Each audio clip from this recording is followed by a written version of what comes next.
लंबे समय से मंदिरों में चढ़ावे को लेकर कई तरीके की चीजें चलती रही हैं। कुछ लोग इसे सिर्फ मंदिरों पर खर्च करने और समाज में शिक्षा पर खर्च करने की मांग उठाते रहे हैं, तो कोई कुछ और ही मांग करता रहा है। लेकिन अब सुप्रीम कोर्ट ने एक बड़ा फैसला सुना दिया है। सुप्रीम कोर्ट ने शुक्रवार को एक महत्वपूर्ण टिप्पणी करते हुए साफ कर दिया कि मंदिरों के खाते में जमा पैसा कोई सामान्य फंड नहीं है। इसके आगे सुप्रीम कोर्ट से जो उच्च आदेश दिया गया वो एकदम से साफ कर देता है कि आखिर अब मंदिरों के पैसे को लेकर आगे होने वाली तमाम बहसें शायद बंद हो जाएं। सुप्रीम कोर्ट ने अपने फैसले में यह भी बता दिया कि आखिरकार मंदिर की जो चंदे या चढ़ावे होते हैं उनका उपयोग कहां किया जाना चाहिए।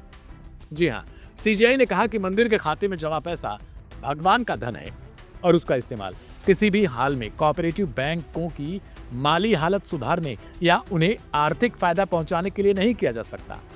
यह फैसला तब आया जब केरल के दो cooperative bank Mananthavady cooperative urban society limited और Thirunelli service cooperative bank limited high court के उस आदेश के खिलाफ सुप्रीम कोर्ट पहुंचे थे जिसमें थिरुनेली मंदिर देवस्थानम की जमा रकम वापस करने को कहा गया था।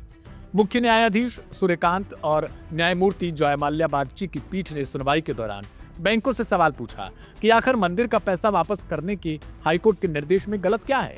कोर्ट ने कड़ी फटकार लगाते हुए कहा, आप मंदिर के पैसे का इस्तेमाल बैंक को बचाने के लिए करना चाहते हैं। मंदिर की जमा रकम एक ऐसे कोऑपरेटिव बैंक में क्यों रखी जाए जो मुश्किल से चल रहा हो। मंदिर का पैसा राष्ट्रीय बैंक में जाए जहां ज्यादा ब्याज भी मिलेगा और सुरक्षा भी। कोर्ट ने साफ कहा, मंदिर का पैसा भगवान का है, इसे केवल मंदिर के हित में सुरक्षित रखा और उपयोग किया जाना चाहिए। यह किसी बैंक की आय साधन या गुजारे का जरिया नहीं बन सकता। बैंकों की ओर से पेश वकील ने दलील दी कि हाईकोर्ट ने 2 महीने में सारा पैसा लौटाने का अचानक आदेश देकर परेशानी खड़ी कर दी है।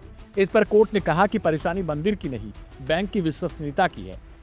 अदालत ने टिप्पणी की, यदि आप लोगों में भरोसा नहीं बना पा रहे, जमाकर्ताओं को आकर्षित नहीं कर पा रहे, तो यह आपकी समस्या है।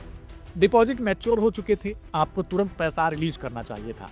बैंक की ओर से वकील ने कहा, मंदिर ने कभी फिक्स्ड डिपॉजिट बंद करवाने की रिक्वेस्ट दी नहीं थी, इसलिए बैंक ने उनकी जरूरत के हिसाब से सेवा जारी रखी। उन्होंने यह भी कहा कि मंदिर के अनुरोध पर बैंक ने उनके घर के पास एक विशेष शाखा भी खोली थी और मंदिर लगातार एफडी रिन्यू कर रहा था।